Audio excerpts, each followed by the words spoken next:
let's head back to the voicemail of Truth and Reason.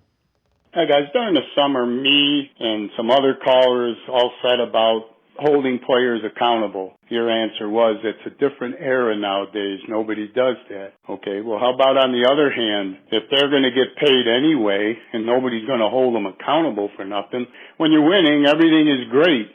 When you're losing, how does your coach keep the team together? Ours don't. All he does is sit there and say, I expect. You don't win by an I expect. Because if that person doesn't go out there and play well, I expect them to do better next game. Well, by that time, we're 1-16, season's over. It's his job to make it better. I will continue to argue this point about our coach until they do something about him or he does something. Because right now, this team is a debacle, and we're not going anywhere, guys. Take care.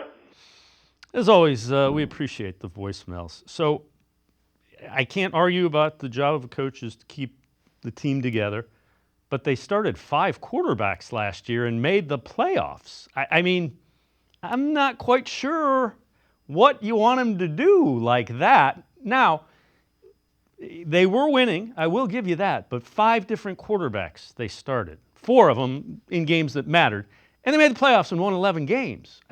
This guy deserves a little bit of the benefit of the doubt, and you don't want to give him any.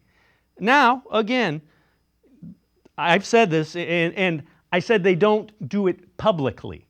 They hold them accountable, but they don't do it publicly. That was what I said. So don't misrepresent that. I said, they don't hold them accountable. You don't scream at them in public. You hold them accountable in meetings and those kind of things.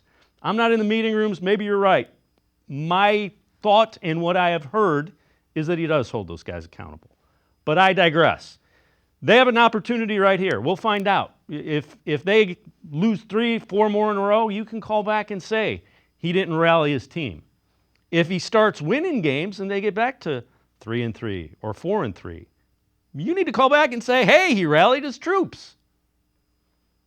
Yeah, I mean, I think there is also accountability that has to come from the players. On the play that I keep thinking about when it comes to that, Deshaun Watson and Jameis Winston both really getting after DeJuan Jones after that 3rd down when he gave up the pressure and Watson wasn't able to complete a pass to, I think it was to Amari Cooper or Elijah Moore down the field. I don't remember exactly which one, but you saw both guys really get after DeJuan Jones and making sure and really let him know, like, you got to play better than that. I think that's where the best accountability comes from, is the players holding themselves accountable, holding themselves to a standard. Just 'cause, again, like you said, just because we don't see it that often in practice or in games doesn't mean it's not happening. And, the caller was talking about Kevin Stefanski saying, I expect. Holding standards is about accountability. That's the definition of accountability, is having a standard and holding those players to it. Now, you can say they're not playing well, they're not playing clean. That's 100% true. And that's got to get better. And you would assume that obviously, they can figure it out, but I think you can also say, as much as this team struggled, the coaches haven't had a great first 4 weeks of the season.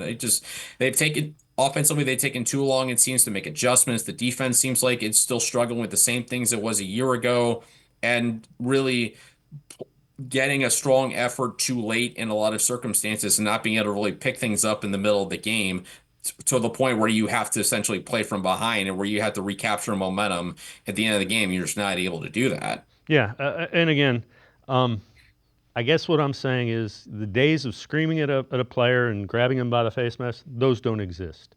Accountability takes a different form. And again, we're not going to know. You might not like that answer, but you're not going to know, because it would happen in meeting rooms and behind closed doors. That's the way they choose to do their business. Now, they haven't done anything well. They haven't coached well. They haven't played well. I won't argue that. If you're asking me, do I think the first 4 weeks have been good? They've been horrible. This team has to go. They're now mediocre, if you will. They've made the playoffs to the next step, and it's a challenge to Kevin Stefanski and Andrew Berry, be a perennial playoff team. They're not there yet. They're not there yet. I will give that to the detractors of Kevin Stefanski and Andrew Berry. They need to get there. If they don't, they're going to find some other guys that'll have those jobs. Yeah, and these were, like we said, 2 games that on paper you look at before the season, you're like, they should win these games. I know the Browns have had a tricky history with the Raiders, but to let the Giants come in week 3 and Daniel Jones has almost a perfect first half. And Malik Neighbors goes off. They can't seem like they seem like they have trouble blocking that Giants defensive front for about 3/4 of the game. It just comes down to just really nobody on this team has been consistently good enough to get the job done 4 weeks in. I mean, you still got 13 games. There's still time to turn around, but it really starts now, especially with this tough stretch of the schedule coming up. The easy part of the schedule that we thought was going to be easy is over, and because of Washington becoming what it is now, that easy portion of the schedule shortened up by a week. Yeah, and again, Browns' margin for error is pretty much gone with with their losses the last 2 weeks.